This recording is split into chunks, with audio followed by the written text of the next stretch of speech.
Hi everybody, this is Gail with Two Gals in Vermont, Zone 4B.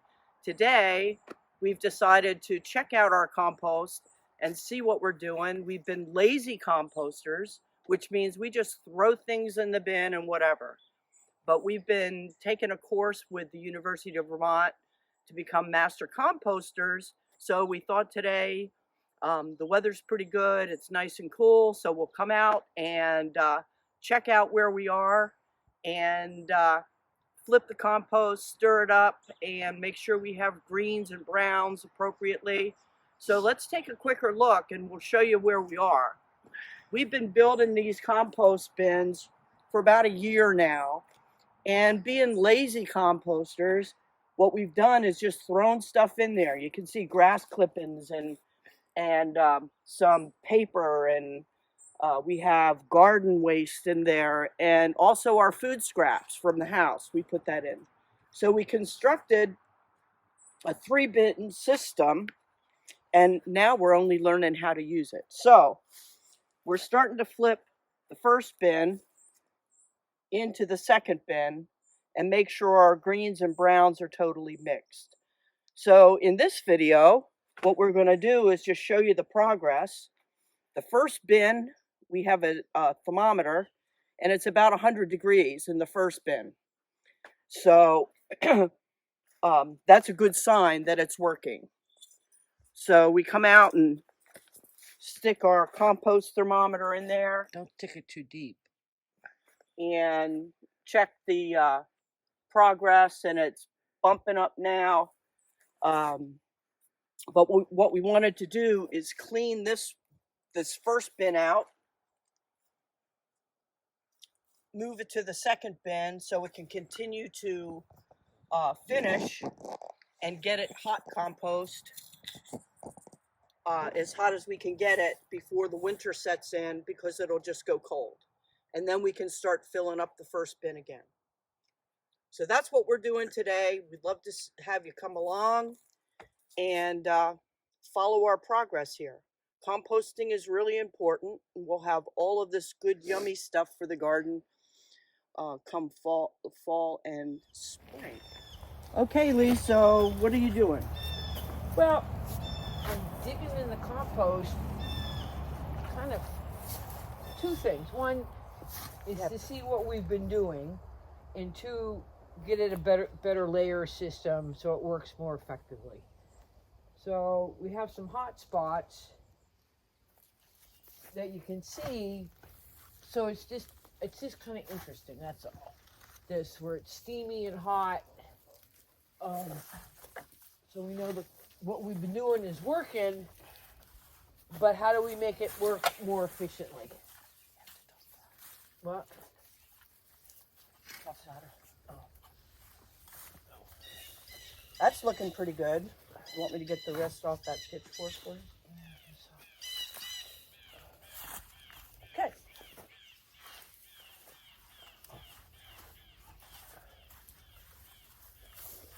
Now, as she's shoveling in, what I'm doing is I'm mixing the browns and the greens that have been in here so we can get the pile heated up.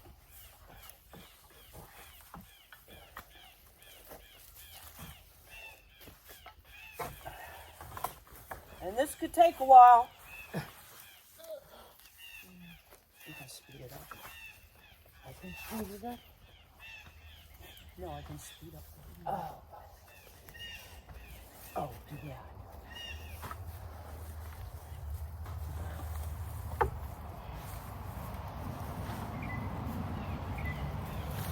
You think we should add a little wood chip in here? Yeah, quite a bit of green. I just,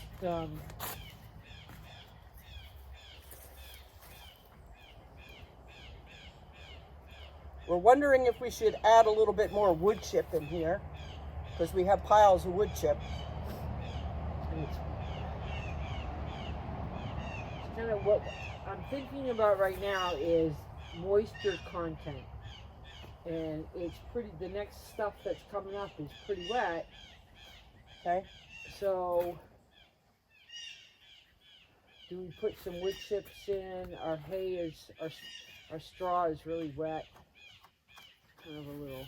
I would vote for some wood chip just because it's going to add some more aeration in there. And the straw is really wet, so it's going to pack down a little bit more. Okay, so what about some leaves and wood chips? I'd like to kind of leave the leaf mold as a pure thing. So, all right. Well, we need something to get some wood chips. We don't need much.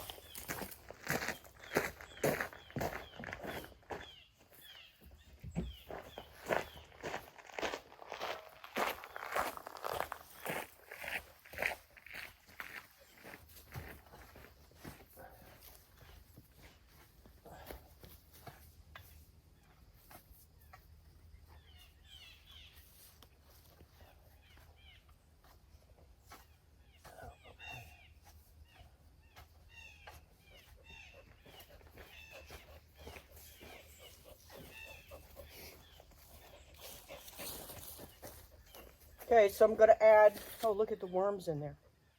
Make sure they're not those fucking jumping worms. No, it's not. Okay. So I'm going to sprinkle some of this in here. That'll provide some more browns and also a little bit more airflow in there. And then we'll keep on going.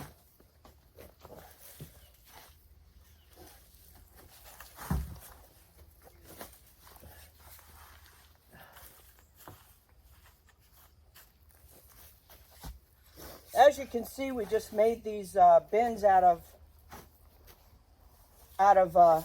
wood pallets, and one of the improvements that I need to do before winter is put some more planks across the back to close it up a little bit so stuff doesn't fall out. Maybe put some 1/4-inch hardware wire back there.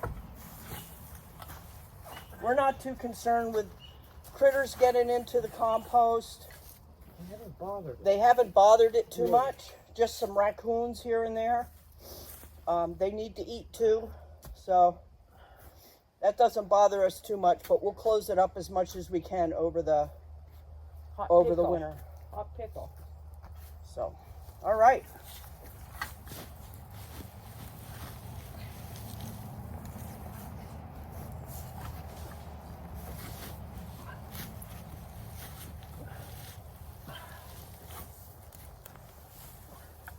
Oh, there's some good stuff in here.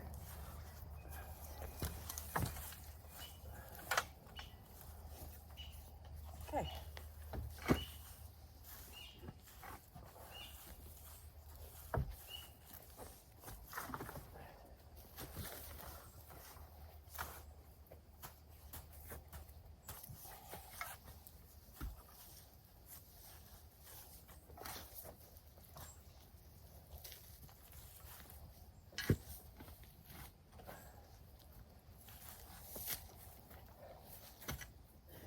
Okay, we're going to stop the video now and we'll continue to fill this up, and we'll cut in if we find something interesting, and we'll show you what it looks like after we're finished. So we've been shoveling for a bit. Still have a little bit more to go. This is getting down near the pile of bin 1. It's still warm and it's going up, but look at this dark, rich compost in the making. It's getting really, and this is probably from the beginning of the summer when it's warm to the touch, when we really started doing. So you can see composting works, and we're just going to try to get better at it. So this is the first bin. Have a little bit more to go. Second bin is getting full, and that'll all fit in there. So we're going to continue to work. Perfect on this, but this does not smell, although the whole process, digging through these layers, there's no smell to it at all. And we also noticed, because we do put our food scraps in here, there is nothing, just a couple things, but there's really nothing left of the food scraps, especially down towards the bottom. and that's pretty amazing. So the microbes and worms and stuff are doing their job. No jumping worms we're happy about so far. All right. I'm breaking up some of the clumps so it gets a little bit airier.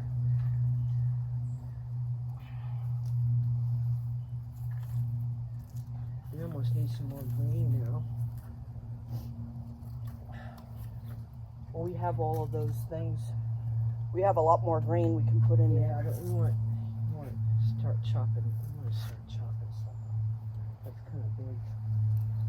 Okay. Do you want to stop and do that now? Yeah, let's kind of figure that out. Don't you think? Yeah, we can. It's going to go in here anyway, right? Yeah. All right. So we've got spiders and earthworms and roly-polies and other little creepy crawlers that all help digest all this stuff. But anybody can compost, and this is really our first actual attempt with a little bit of knowledge. Well, that's not true. Doing composting seriously for the garden. So we're going to stop there. We're going to get some more greens. We're going to chop them up and then continue to flow. So, hi. So what we're finding down at the bottom of the first bin is pretty. It's decomposed pretty well, but we probably didn't put enough brown material at the base of this before we started. So there is some mucky stuff that will hopefully resolve itself going into the second bin. It's really wet, so we don't have to worry about water content in the second bin. There should be enough water for all the things that grow in the compost and decay and die and recycle. Okay, so I just wanted to show that. So I wanted to cut in and show you our original, very first attempt at composting. We're kind of on the side yard in the woods, as you can see. It's got some cover. Purchased one of these plastic round compost bins and literally just threw everything and anything in this for about 5 years. And a couple weeks ago, we decided to take the top stuff off and get down to where the compost was. And this is what we found. It's like black gold. So I wanted to show you that even as a lazy composter, you can certainly very easily start something. And this bin is about 3 feet in diameter. Put some garden stakes around to hold it up. We've had critters in here and stuff like that, but this is where all of our garden waste went, all of our kitchen scraps went. So that's 5 years in the making right there. We didn't even know we had it. So I wanted to show you what it looks like. Screen it. You can use it for seed starts. Yep, what we're going to do is create a screen to put over the wheelbarrow, and the pulley cart will screen it out for the chunks that might be left in there, and spread it on in the fall on the garden, and screen some out for seed starting. So anybody can compost, even if you don't know what you're doing. So after a little while, we got down to the bottom of the compost bin in bin number 1, and it is soaking wet. So what we decided to do is just let that sit for a day or two and dry out a little bit, and then we can finish putting the rest of the compost from 1 into 2. And we'll come back and show you how we finish off bin 2, put a cap on it for the winter, and button it down so it can finish curing. And by spring, it should be ready to move into finished compost, and we'll be able to use it in the garden and for whatever use we have. So I thought I'd come back and kind of button this up. I really appreciate you watching. I hope you learned something. I know we did. And we continue to learn how we can do this better. So have a great gardening day. Hope to see you all soon. Thanks for watching.